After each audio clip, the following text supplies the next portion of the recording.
Hi, everyone. Welcome to our webinar. We are going to get started in a minute. Just letting everybody join us.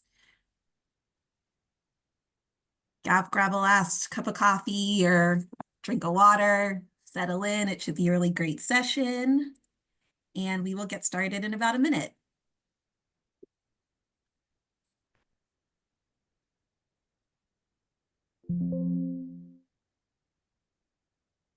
And if you're already here in the chat and want to say a quick hello, the chat should be open. So let us know your name, where you're joining us from, your connection to Safe Routes. And then if you have a community engagement highlight from this past year, feel free to drop that in the chat box too.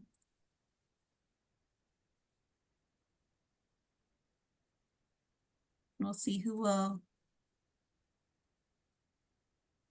kick us off first with a quick hello in the chat. Thank you, Shannon from Douglas County. Welcome to our webinar. Nice to see you.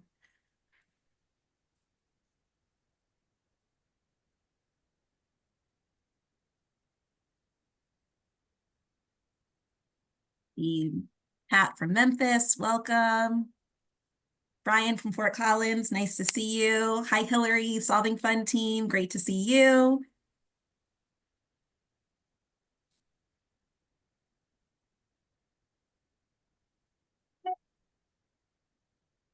All right, keep it coming. So name, location, your connection to Safe Routes, and then if you have a community engagement highlight from this past year. This is our last webinar of the year. We're looking forward to ending on a bright and high note. So if you have any community engagement takeaways, any fun connections you've made, any interesting projects that you've done related to community engagement over the past year, please do share in the chat. We'd love to hear from you. I'll be sharing some over the course of this webinar. We, of course, will have Pueblo County who will be sharing their wonderful history and art walk, which is a wonderful example of what authentic and equitable community engagement looks like. So there will be a lot of that type of chatter on this webinar. So if you have any highlights that you want to share, please do drop them in the chat as we let people get started. And yeah, we will officially kick off in a minute or so. So again, name, connection to Safe Routes, and a community engagement highlight from this past year if you have one. And for those of you who are maybe just joining our webinar for the first time or have not seen us for a while, I'm Corey Johnson. I'm our Program and Engagement Manager here at Safe Routes Partnership. I am based in Baltimore, Maryland. And I do a lot of work supporting our Safe Routes programs across the country. I know I've worked with a lot of you all who I see in the chat box. You'll be hearing some of my community engagement highlights from this past year, so I won't go too in depth, but there have been some good ones, and I'm looking forward to hearing about all of yours as well. So just a little bit of housekeeping before we go ahead and get started. The chat will be open throughout the session, so feel free to add your thoughts and comments in the chat box. We like to keep all the questions in the Q&A box. So if you have questions about either something that I share, that our presenters share, those go into the Q&A box, and we'll have time for Q&A at the end. We will also have our recording and slide decks will be available after the webinar. So if you want to rewatch or share it with colleagues or you missed something, we'll send out an email afterwards with that link, both to the slides and the recording. There'll also be a short survey that'll pop up at the end of the webinar. We'd love to get your feedback about this session and feedback for future sessions. So if you could take a 30 seconds to fill that out. It's just a quick three quick clicks in a comment box. Please do so at the end of the session so we can continue to provide you with wonderful webinars in 2025. And just a few highlights that I see in the chat here. Brian from Fort Collins, you're saying you've been pushing your adaptive and adapted capabilities for Safe Routes to School in Fort Collins, and you're able to help a single parent with equipment for her son. A great example of community engagement and thinking about accessibility, and Fort Collins continues to be a great example of what accessible Safe Routes programs can look like. So Brian, thanks you for sharing that one. Hillary from Solving Fun, you all create really, creative puzzles related to safety and accessibility. So thinking about how to engage people through play is a really great, best practice as we start thinking about what equitable and authentic community engagement looks like. So thanks for shouting that out as well. And I see that Natalie from Logan, Utah had fun engaging community members at a bike night out. So yeah, sometimes it's just something as fun and as simple as going on a ride with people, sharing a meal with somebody, going on a walk with a community member. Sometimes those are like some of the best and most impactful community engagement experiences. So yeah, thanks for sharing that. Continue to share in the chat throughout the session. We love to hear from you all and get some of your ideas and inspirations as well. So a quick framing around this conversation, why we're talking about the Art and History Walk and about creative community engagement. This is a part of a larger effort that we've been talking about here with our Colorado Safe Routes to School webinar series, and linked to this document that we put together a few years ago now. I feel like at this point, this is a few years old, but it's still just as relevant. Our Colorado Community Engagement Toolkit that really outlines a community engagement framework that's built on equitable and authentic engagement.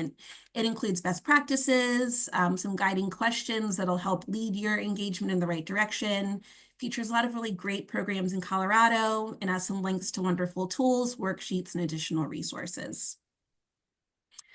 So we always reference this framework in our Colorado webinars just to make sure that this is always top of mind when you all are thinking about how to engage communities in your programs and your Safe Routes work.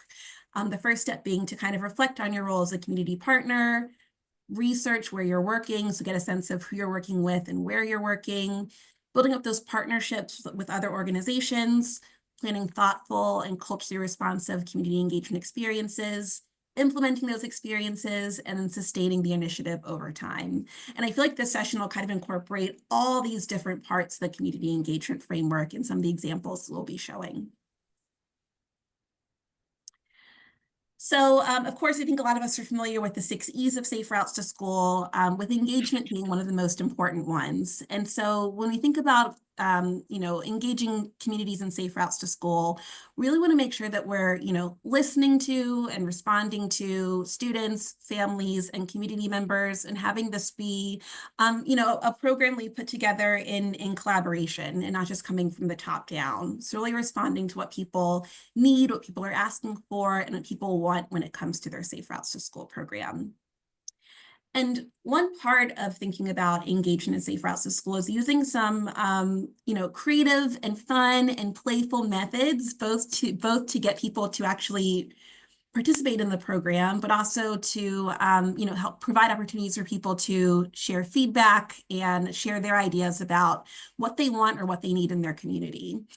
So this webinar is going to talk a lot about using history and art in Safe Routes programs, and why that focus? Why are we thinking about using history and arts when it comes to engaging people in Safe Routes to School or other Safe Routes programs? So, we find that these, that history and art can both create a sense of place. So thinking about, celebrating your local culture, your local history, your local heritage and traditions. That's a great way to kind of pull people into your program and make them feel a bit more connected to the work that you're doing. It also increases community connectedness. So being able to work on a creative project together or go on a history walk together or to see, your artwork or your culture reflected in the built environment, whether that's an asphalt art mural or a story walk installation or wayfinding signage. All of those things kind of help create that sense of community connectedness, especially if you're creating those elements, in collaboration with your friends, neighbors, and family. History and art can also provide an accessible entry point to Safe Routes to School. So thinking about people who might be experiencing barriers to Safe Routes to School, or who might not be engaged in your program. Having an activity or some sort of engagement experience that incorporates, something artistic, something creative, something playful, can help bring in those people who might feel like transportation might not be for them or might not be their main priority, or they're not sure how or when to engage. History and art can kind of help break down some of those barriers to participation. And then lastly, just engaging new audiences.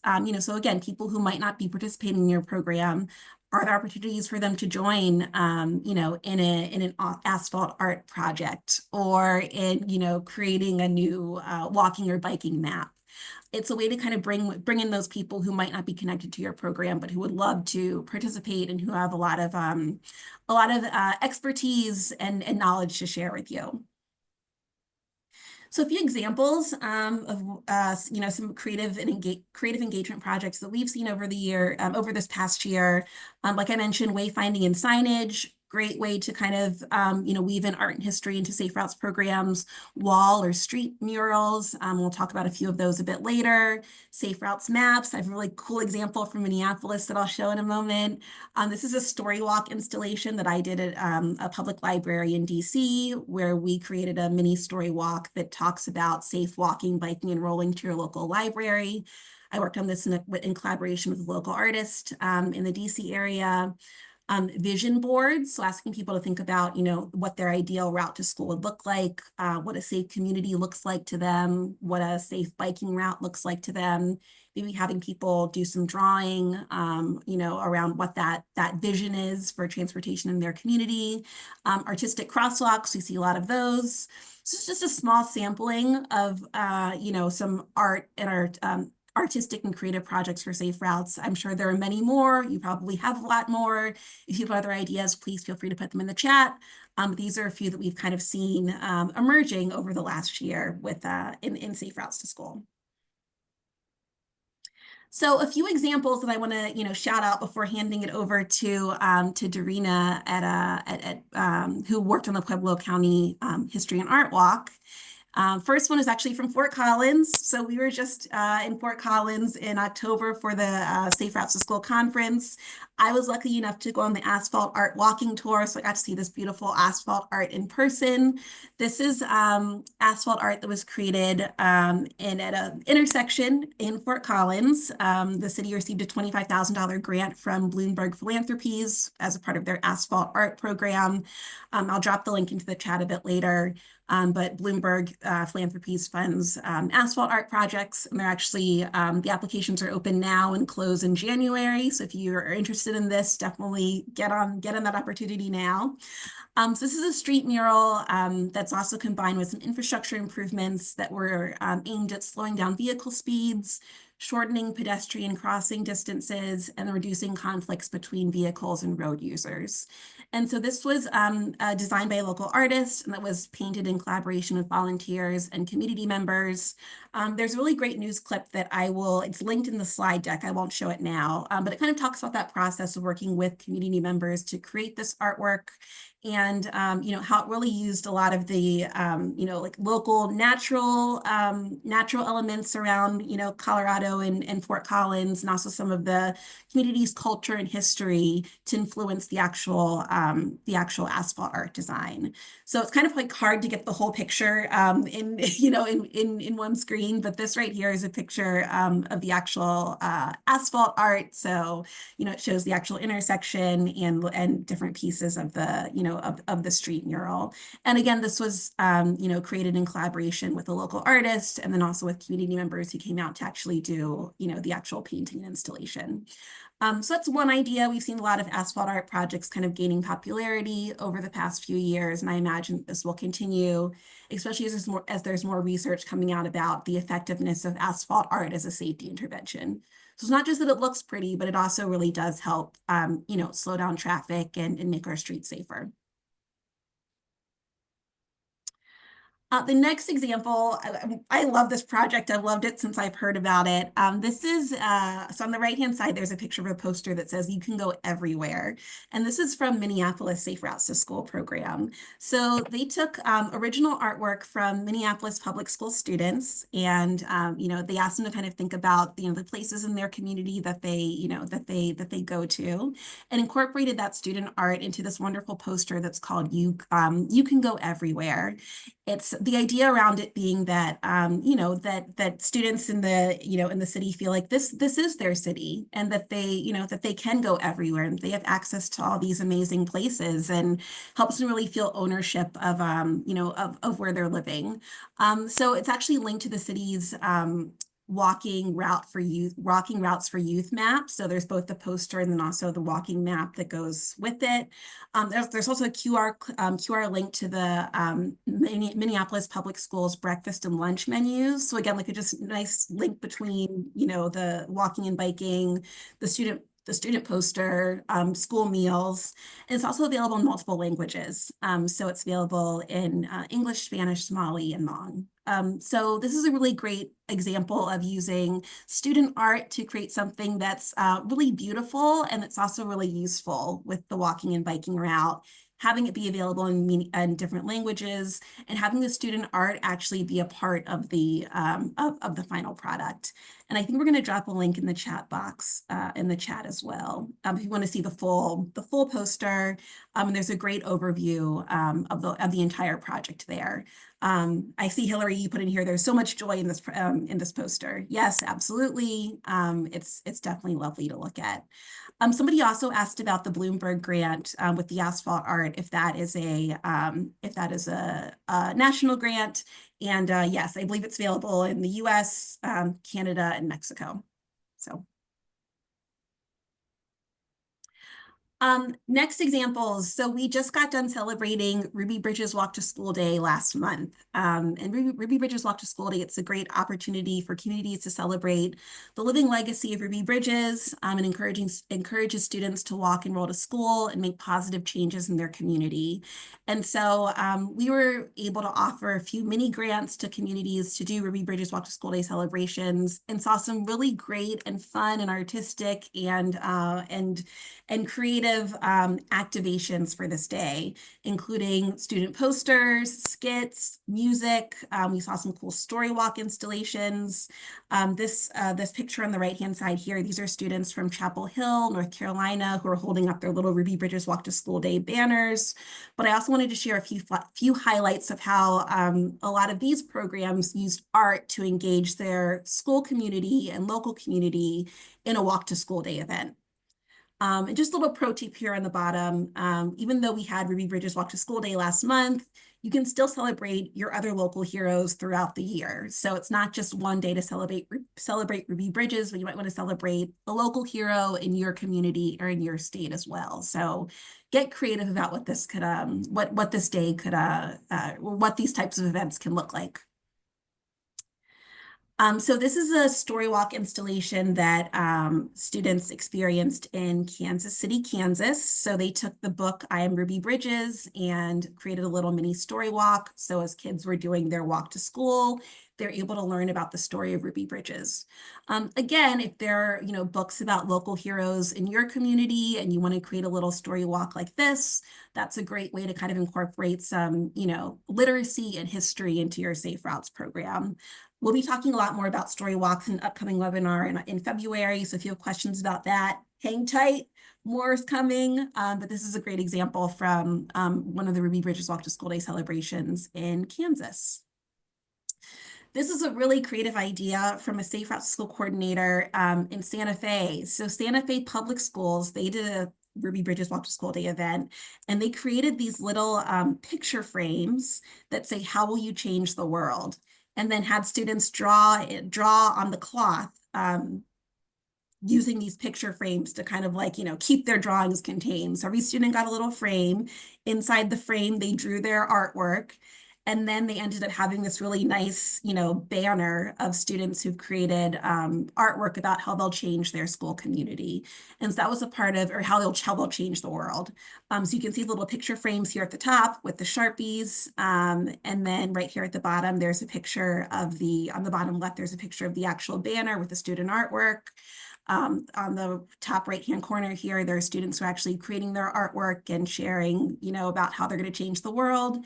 And here on the bottom right-hand corner, there are students who are going on their story walk. So again, a really nice, interesting, fun, creative way for kids to, celebrate their community, celebrate walking and biking, and pair it with another, really, really great event. So that's out of Santa Fe, really great idea. And then, of course, it's not just all about, drawing and visual art. Sometimes you like to incorporate music or performance art into our Safe Routes programs. So this is a school in Atlanta, and for Ruby Bridges Walk to School Day, they had students color pictures of her, obviously, but as a part of their walk, they also had students dress up as Ruby Bridges and then reenact Ruby Bridges walking into school and doing another reenactment as a part of their Ruby Bridges Walk to School Day event when they were walking outside, outside heading into campus. So again, another way for students to, dress up and, kind of have that historical element and also that safety piece, right? So student safety patrols are there walking with the students, and they were able to incorporate that history into their walk to school day event. So again, not just visual art, you can incorporate some, performance, wearing fun, costumes or dress up days into your walk and roll to school day events as well. And then lastly, this is an example, not all art engagement projects have to cost a lot of money or, incorporate lots of really fancy materials. This is from a walk to school day celebration in Washington, D.C., where the students went on their walk. They walked from their elementary school down to the local library, and the library was generous enough to let the students create sidewalk chalk art on the plaza outside of the library. And all of this was around kindness and being, nice to each other and really celebrating Ruby Bridges through sidewalk art. So here's a little clip of the students who are creating their sidewalk art at the local library.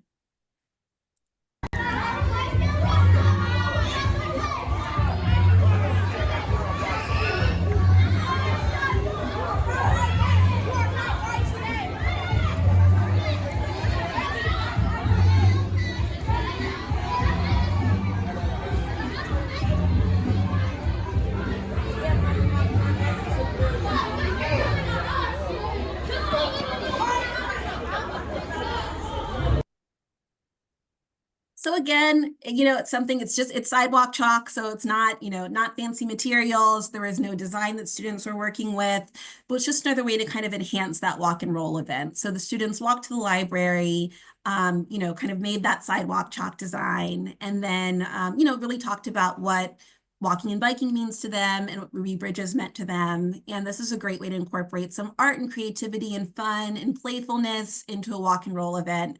Again, if you have permission to do sidewalk chalk somewhere, that's a really, really fun thing that the kids and adults will enjoy. The adults actually enjoyed it as much as the kids did. So another really great example.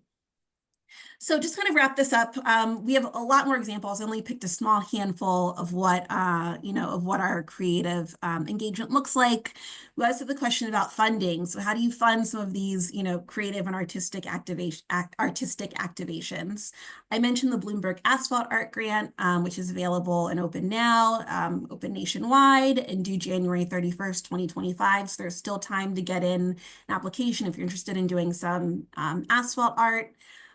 Safe Streets and Roads for All, otherwise known as SS4A. I think a lot of you will probably be familiar with SS4A. If you're not, this is a federal funding opportunity. They'll be opening up again in early 2025. Community art and public art is actually eligible for SS4A funding, especially if you're doing a demonstration project. So if you have questions about SS4A or incorporating public art into your application, please feel free to reach out to us, but that's another opportunity that's coming up. It'll be opening up again. I think February 2025 is when the new notice of funding opportunity comes out. So keep that in mind for your SS4A planning. Highway Safety Office grants, the project that I worked on in DC was a part of the DC HSO grant. So if you're, connected to your Highway Safety Office in your state, that's another opportunity to get some funding for, some of these creative and artistic projects. Also, mini grants and quick win grants can be great. $500, $1,000 can, that can buy you some, some art supplies, or we had a bunch of communities that did story walks under $500 or under $1,000. So even if you don't have a huge budget, there's still a lot that you can do when it comes to, implementing some of these creative engagement strategies. So even if it's just, $500 can go a long way to funding some of these artistic and creative activations for Safe Routes programs. And then also, even if this isn't necessarily your wheelhouse, but arts and humanities grants, placemaking grants, if there are ways to incorporate, if there are ways to incorporate safe routes into any of those types of grant opportunities, that's another option for funding some of these creative projects. You might want to reach out to, if your city or county has a, public art department, arts and culture department, agency. That's another great way to kind of connect and figure out if there are opportunities within the arts and humanities realm to do some safe routes work. There are definitely ways to connect these worlds and all work together. And then just a few final takeaways before I hand things over to Pueblo County. So first one is just that people really like to have fun. I've worked on a lot of these creative projects, and seeing both the kids and adults just have a great time, either creating something or experiencing something artistic and creative, is really inspiring and a really great way to kind of build awareness around safe routes to school and build that energy and engagement around safe routes. So, of course it's fun, but it's also about safety too, and a great way to kind of make safety something that's fun and accessible. Also, simple projects can be really impactful. So whether it's the sidewalk chalk project or, doing a Ruby Bridges Walk to School Day skit, those things are, can really help kind of build that excitement and enthusiasm around safe routes to school. And it's things that people will remember. The students who did the sidewalk chalk art in DC, they'll remember being able to walk from school to the library and then, create sidewalk chalk about Ruby Bridges and safety. So those memories will stay. Also, partnerships are essential. So all the projects that I just mentioned here were done in collaboration with lots of partners from lots of different sectors, whether that was, Safe Routes to School, the local library, local community organizations who offered, their time to come in, paint, paint sidewalks or paint a mural, sidewalk mural, or escort students on a Ruby Bridges Walk to School Day event. So it really does kind of take that whole team to put these together. Also, pilot projects, just try something out. Pilot projects can really kind of take the pressure off. A lot of the projects that I work on are kind of pilot projects, trial and error, see if this works, see what doesn't work, and then, reevaluate and do it better next time. So if you just want to do like a pilot project and try something out, that's great. And understanding that you're trying something, it might not be perfect, you might make mistakes, but that's how we learn and get better next time.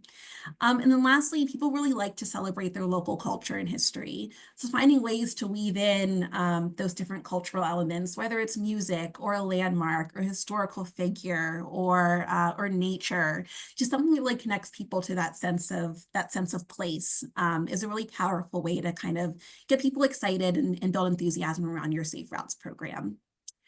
So that's a little bit about artistic engagement from my end and what we've seen here at the partnership. I'll share my information at the end as well, but I want to make sure I have time to pass things over to Pueblo County to talk about their wonderful history and art walk.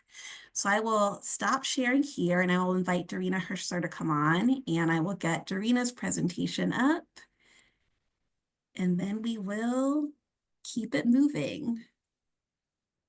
Give me 1 second here.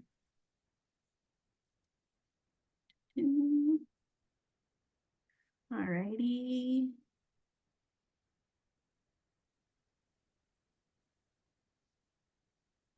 All right, and Dorina, thank you so much for being here. Dorina was the lead on this project and is also joined by a few community partners who participated in this project as well. So Dorina, I will hand things over to you to talk about the wonderful history and art walk in Pueblo.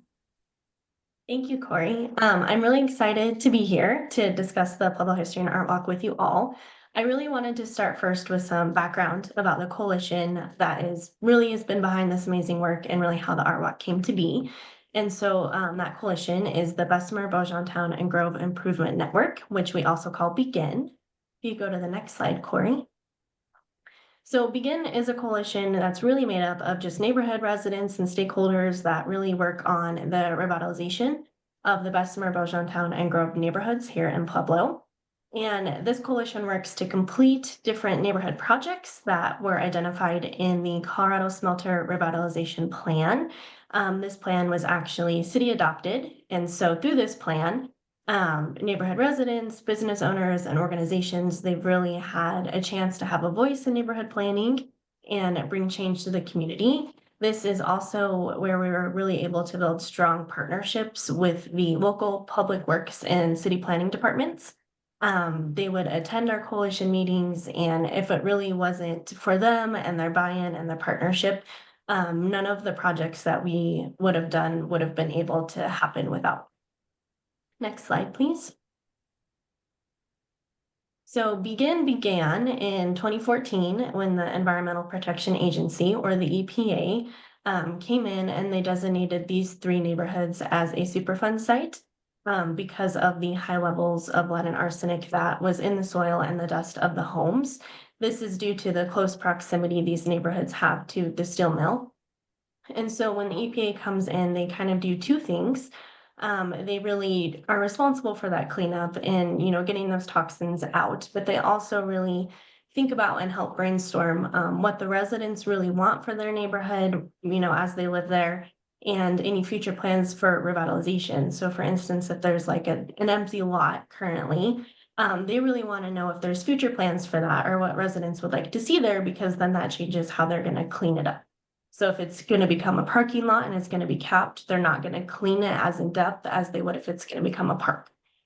And so they were really responsible for kind of bringing together Begin and all of the neighborhood residents to kind of talk through and walk through these topics. And at the same time, the health department thought it would be really beneficial to also apply for grants and get involved to really assist the EPA, but then also assist the residents and kind of planning for their neighborhoods and what they wanted and coming at it from more like a public health and built environment aspect. And so that's kind of how the coalition was formed. They hosted different community meetings. They really worked together to develop a revitalization plan, which I mentioned earlier. We actually brought it to the Pueblo City Council, and it's the official neighborhood plan for these 3 neighborhoods. And now this coalition is really just working towards carrying out different projects within that plan. Slide, please. And so this is really how the Pueblo History and Art Walk was created. If you could go to the next slide. And so one of the main reasons that we wanted to do this art walk was really to acknowledge the history of these 3 neighborhoods. And so back when we were working on the revitalization plan, we actually went out to all 3 different neighborhoods and we surveyed the residents living there, really to talk with individuals who are not a part of the coalition and achieve more of that community voice and engagement and try to make it a little bit more equitable for the residents. And in doing that, really with those survey results, we came up with 3 different themes. And the first was culture. So people living in these neighborhoods really wanted to highlight the cultural aspect of these neighborhoods. They're 3 of some of the most historic neighborhoods in Pueblo. These neighborhoods were created for the individuals that came over to work at the steel mill. And so they brought their history and their culture, and they're full of like historic culture. Secondly, they wanted to add new amenities and infrastructure. So just making sure that sidewalks are up to date and that they're walkable and that they have access to parks and connectivity, not only between these 3 neighborhoods, but also with surrounding neighborhoods in Pueblo, such as downtown, being able to walk and get there and just have that social connection. And then lastly, just beautifying the area. So these are older neighborhoods, maybe a little bit forgotten. And so just wanting to get rid of some of the blight and really just get things up to date and beautify it through art and murals and things like that. And so the art walk consists of 3 different loops. There's a loop per neighborhood. They all start and end at the Pueblo Historic River Walk. And we really wanted to also use this walk to encourage physical activity and that community connection. Next slide, please. So along the walk, we have different directions and points of interest. We have 9 total wayfinding signs along the walk, and so it's depicted in this left-hand and middle picture down below. The loops are color coordinated. So the blue is Beaujontown, and the green is the Grove, and the purple is Bessemer. We also have maps. So we have 1 large map that's placed at the Riverwalk where the loops begin and end. And then we have 3 smaller maps along the way. that are placed either on wayfinding signs, kind of like this middle picture depicts, or near them. And what we did was we kind of just found a wayfinding sign in the middle of each loop to add one of these maps. It's just a simple "you are here" map, just to see where they're at and how much further along they have. We also placed path markers every 1/8 mile along the walk or anytime there was change of direction. So that's this right-hand picture. They're just small circular path markers that we were able to adhere to the sidewalk. Again, they're color coordinated and really just wanted to be able to guide people and have them enjoy it and have directions available. That way they're not getting lost or trying to figure out which way to go. We also utilize this really cool online platform called IZI Travel. And so, how this platform works is that you can download it on your phone. And when you download it, you can click on whatever loop you wanted to do. So, we'll have the 3 different loops there. So, let's say we wanted to do the Grove loop. We can click on that loop. Then a map will pop up. And below the map, we have all the different historic points of interest that we wanted to highlight along the walk that we want people to know about. And so they can click on those points of interest and they can read about them, or they can also listen to them. So we were able to work with a lot of the neighborhood residents and community members to record the description of the points of interest. So it's actually like our voices that you hear. And so when you walk a loop, you can have it open. It's geo-tracked, so as you're walking it'll track with you and you can just play it. And so as you walk and you pass like a point of interest, it will start reading that off to you. In between points of interest we have music, we have the map, or if you don't want to listen to it, then you can just click on a point of interest and read the description as well. We also have paper brochures because we wanted to be mindful of people who may not have a smartphone or who just don't want to download the app. And so we have these paper brochures that are essentially the same thing. So it has a pull-out map in the front and it has all the points of interest for all the loops in it. We place these kind of around Pueblo. So we were able to partner with different restaurants and like art galleries and chambers of commerce and kind of our promotional materials down here to promote it. But we also have it along the walk. And we tried to be really intentional to have it at places at the beginning and the end of the walk. And so if someone wanted to do the Bessemer Loop, they could visit this restaurant, get this brochure, take the walk, and then when they come to the end of it, they can go to the back of the brochure and it will show them nearby places that they can take the map to. If they take that map to that restaurant, then they get a coupon for whatever the place decided. So it could be like a free drink with your meal or half off your meal, whatever they were comfortable doing. And we use that really as an incentive because we didn't want people to litter. So we're increasing, with paper maps, we're increasing the chance of people just throwing them away when they're done or just throwing them on the ground. And we didn't want that. So we partnered with a handful of different locations to offer coupons. So when the people are done with the walk, they just go there, they give them the brochure, and then they would receive the coupon. That way they're also reusable and we don't have to keep printing. Next slide, please. So these are just some pictures. This one on the left-hand side is the really large map that's at the start of the Riverwalk. So I know it's kind of hard to see, but they all are color coordinated so that all of the loops are kind of in that centerpiece. And then down below we have all the different points of interest that they can read. This middle picture is an example of kind of the wayfinding sign and then the map that we have there. So these two are just right next to each other. That way they come upon it, the sign shows them where to go, and then they can also look at the map to see how much further left they have. And then the right-hand picture is just some examples of the path markers that we installed. Next slide, please. So we also have some art pieces. You could go to the next slide. So we have 3 different artistic benches, and we actually, the neighborhood residents were able to work with the artist and really decide what they wanted. And so this top piece is for the Bessemer neighborhood. And those residents really wanted chili peppers. So Pueblo is really known for our chili. And so they wanted to kind of highlight that with just having some chili peppers on their bench. The middle bench is for Town, and they just wanted a colorful plaque with their neighborhood name in it. And the last bench is for the Grove.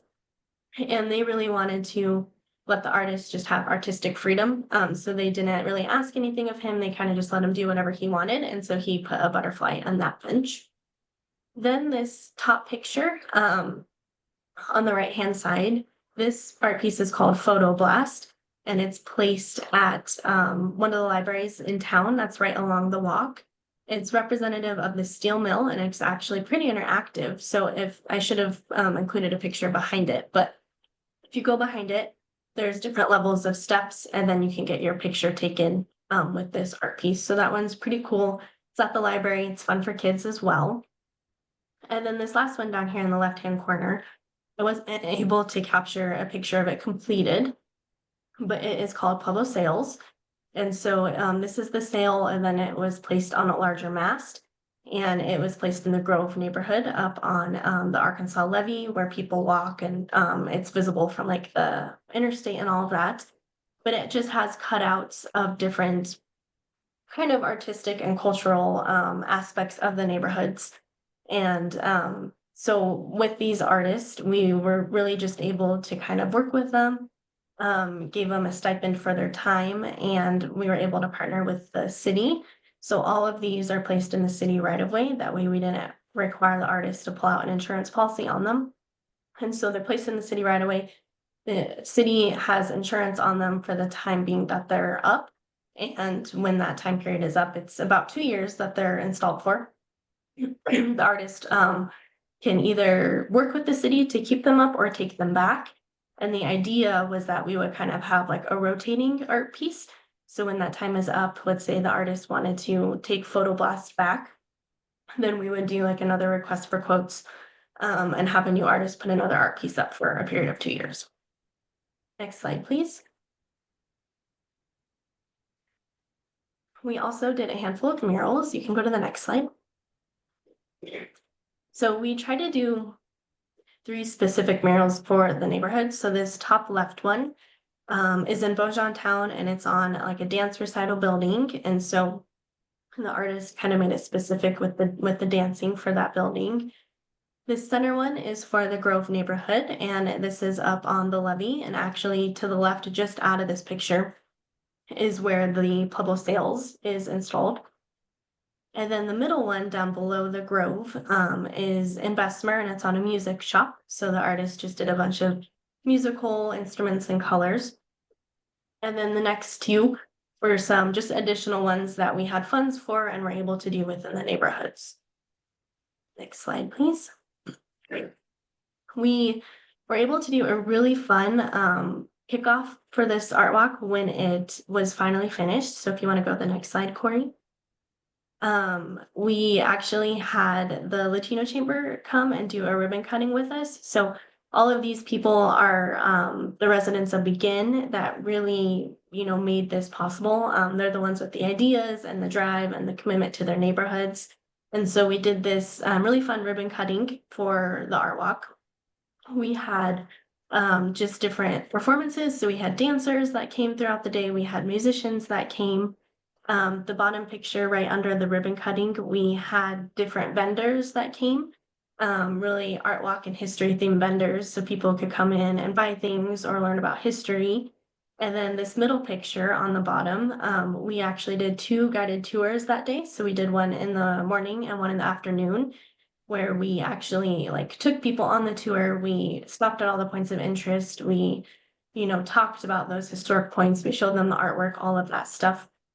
And then this last picture on the right-hand bottom side is another project that we did. So we actually wrapped utility boxes to kind of just add some art and beautify the area.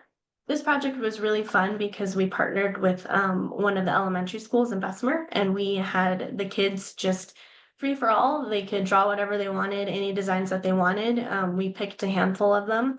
We partnered with a local artist just to enhance them a bit. I think we got a couple pictures that were totally black and white. So we just worked with an artist to add some color, not changing the picture in any way, just enhance it a bit. And then we used them to wrap the utility boxes. And you can kind of see in the middle, we got the okay to put the student's name and the school that they went to. It's kind of, a prideful moment for them too, as they drive around town and be like, oh, this is my art piece that has my name on it. So that was a lot of fun. It was a really good event. We also had raffle prizes. We did a lot of giveaways. We had food trucks. It was just a day full of history and art, and we were really able to present this walk. Next slide, please. So we really had to think through sustainability of this walk. It was a lot that went into it. And working for the health department and having this be a health department project, we are grant funded, and we knew the time would come where we couldn't find any grants and we wouldn't be able to sustain it anymore. So we had quite a bit of meetings with different partners to really see like where it would make sense for this art walk to be housed and who could take care of it. And if you want to go to the next slide, Corey, we ultimately landed on Parks and Rec taking care of this. So we pitched the idea to them. They really loved it and they were really open to just maintaining it. And really what that looks like is just checking in on it, maybe like twice a year. So making sure that the sidewalks are still in good shape. So actually before the debut event, we got all of the sidewalks replaced through the community development block grants. So actually the neighborhood residents applied for these grants and got them. And then we got, I'm pretty sure all of the sidewalks fixed on the walk and up to date with ADA curb ramps and everything. Really just checking on like weeds and trash, making sure that the sidewalks aren't overgrown, making sure that the path markers are still in place, the wayfinding signs are installed, that there's no like graffiti on any of the murals or art pieces, that there's still plenty of brochures at the locations, things like that. We did try to be really thoughtful in this as we ordered a full replacement of everything.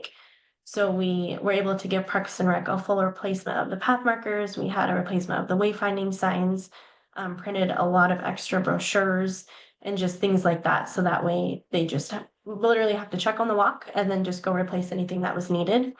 But we also wanted to just give them autonomy and ways to think through of how they could improve or add to the walk. So if there was any grants that they came upon that they wanted to do another mural or add more art pieces, then they're totally welcome to do that. But we really wanted to make it as easy as possible for them to maintain it. And as I mentioned earlier, we really worked with like the chambers of commerce and just different places around town to promote the art walk as well. So we really want people to utilize it, be physically active, but also learn about Pueblo, whether they're from here or not. And just really, get out and look at art and be active in the community. And I believe that's all that I have. So yeah, that's the Art Walk project. And I'd be happy to take any questions that you all have.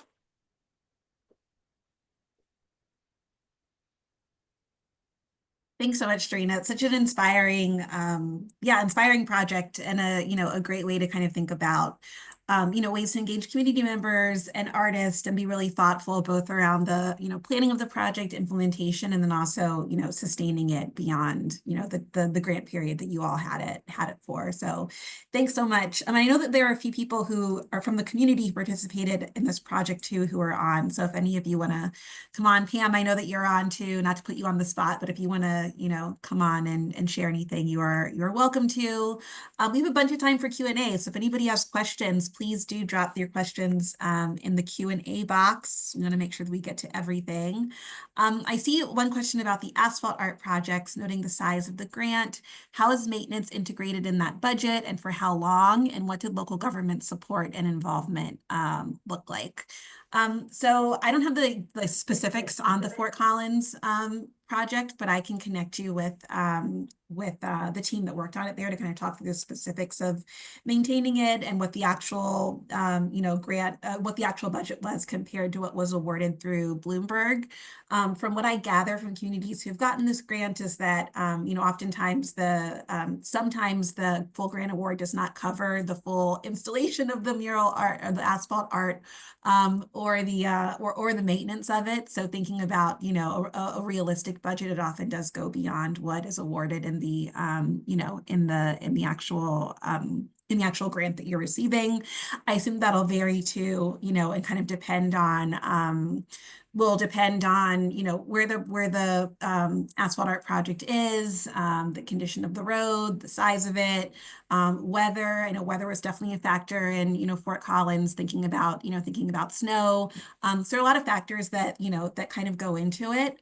I would also say that if you're kind of considering doing one of these asphalt art projects, definitely consult whether it's your local public works department, planning department, transportation department. Also, public art people have a really great sense sense of what the maintenance around some of these installations can look like as well, thinking about what types of paint to use, what types of materials can withstand different, different weather elements. So if there are opportunities to, incorporate, artists and public art people into your project, that would be a really, a really great idea. I think, Pam, is this you with your hand raised? Yes. Yes. Okay. Just a point about the history and art walk and begin and the entire project and as a whole. When we became all these three neighborhoods became a Superfund site, it was a very difficult time for all of us because we were worried about our children if they had high levels of lead and arsenic.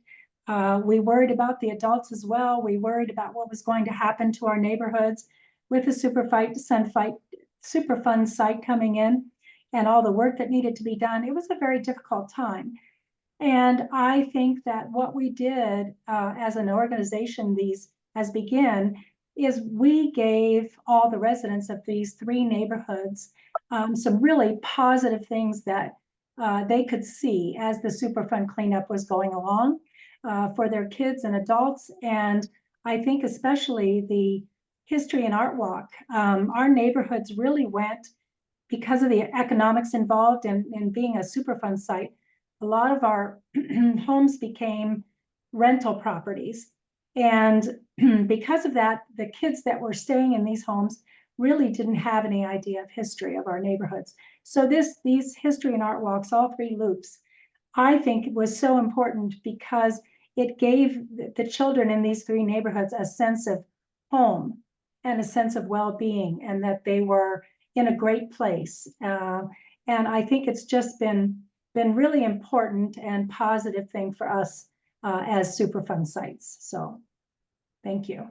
Thanks for sharing that, Pam. Yeah, I'm sorry. I don't know why your video is not working. But Pam was, one of the key partners and community members in the Pueblo History and Art Walk. So I appreciate you being here and giving us that additional context and just all the work that you've done to make that a possibility. So thanks for sharing that. Mm-hmm. There are a few other questions here. Here's a question also about the Pueblo History and Art Walk. How is the county and neighborhood group still involved in the city maintaining and enhancing the art walk?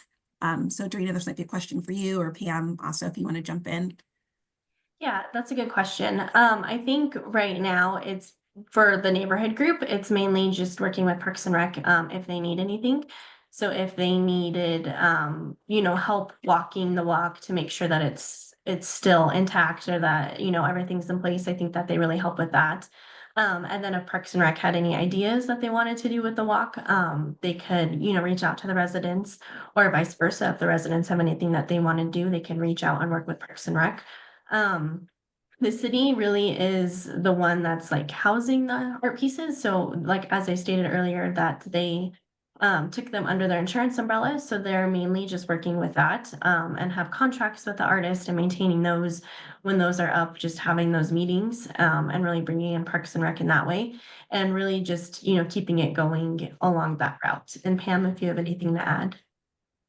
I think there's also another element of this. When we sat down with Parks and Rec, as volunteers, because we had a large group of volunteers as volunteers, we let Parks and Rec know that we were not going away, that we were there to help them and we would be there if they had questions, if they needed us, to look and make sure the walks are still in good condition and let them know if anything needed to be done. So it still is a collaborative effort between Parks and Rec and the three neighborhoods as well. Great, thank you. Another question about the app that you all use where people could like listen to listen as they go along the art walk. Was that in multiple languages or is that just in English for the app that you all used? That's a great question. So the app itself is only in English, but we did do translations for the brochures to be in Spanish as well.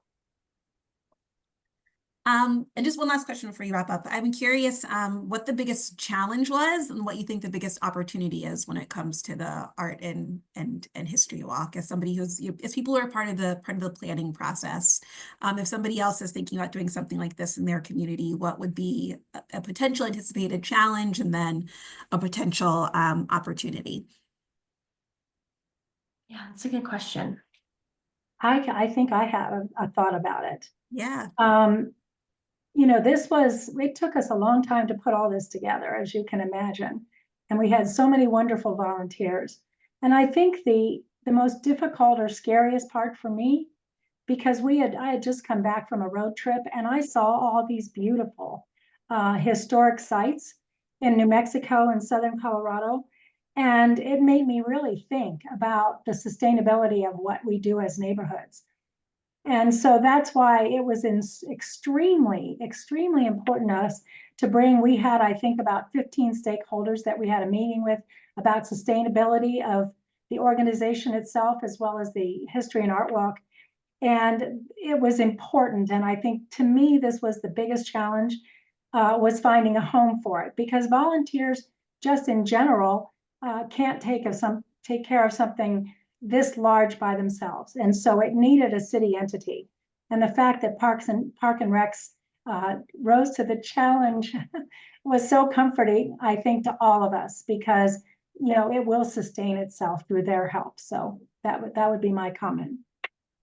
Yeah, thank you. That's really helpful. Thinking about planning for that sustainability piece too, and having those partners be involved from the beginning. Yeah.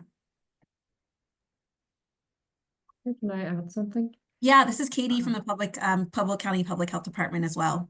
Yeah. Yeah, so I would say I was thinking kind of from an administrative side, some challenges that we ran into. It was, so like the murals that you saw were on private property. So we had a whole different process to contract with that to make sure we had agreements in place between the artist who was putting the mural on with sometimes it was a renter in the business. So we had to find the owner of the business to make sure that it was okay to paint onto the side of this wall. So just some of those administrative things, as Dorina mentioned, there was, we tried to get most of the work, all those the artwork and those things on city property. But even that, there's a lot of process and agreements that have to be in place. Like Dorina mentioned, the insurance and maintenance. And so from a administrative side, it takes a little bit longer than I think we all expected and wanted it to take to make sure that all of that was kind of put in place and that we were not putting undue hardship or liability towards different business owners or anything like that. Yeah, thanks. That's a really great point. Thinking about collaborating with, the business owners or people, for our safe routes, people who might just be used to working with schools, thinking about how this might be different working with individual business owners, putting together some of these safe routes projects. So appreciate that as well. Pam, one last comment before we round up our. Yes, I think about the history and art walk. I think the other important thing about this is having been involved in a history project for Beaujon Town, because we now have a full history of Beaujon Town put together by residents with photos, video, a song, which is part of the Beaujon Town song is part of the Song of Pueblo. And I think that history, learning your history, making sure you record it, making sure that other people know about it, is just extremely important for the health and well-being of a city in general.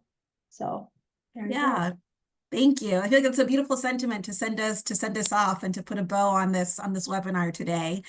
So thank you all so much, Katie, Pam, Dorina, for the work that you've done to put together the History and Art Walk. It's such an inspiring project and a great example of what can happen when we do a lot of really thoughtful planning, thoughtful partnership, and authentic community engagement, and how that can really, just transform both a physical space and also the way that we interact with it. So thank you for the work that you all have done and for being a part of this webinar today. Thank you all for joining us. This wraps up our last webinar for 2025. I hope that you all got some inspiring ideas for using art and history in your community engagement, whether it's something large like an art and history walk or a small takeaway like incorporating a sidewalk chalk activity into a walk and roll to school day event. So hopefully there's a little bit of something for everyone. I will, again, be sending out the recording and slide deck after this webinar. There's a short survey that'll pop up when you exit. Please take a few moments to let us know what you thought about this webinar and some ideas for future webinars. We'll be back in 2025 with a whole new lineup of webinars, so get excited about that. We're excited to see you all there. And until then, have a wonderful December holiday season if you celebrate, winter season if you're into the winter, and we look forward to seeing you in 2025. Thank you all so much, everybody, and have a great day.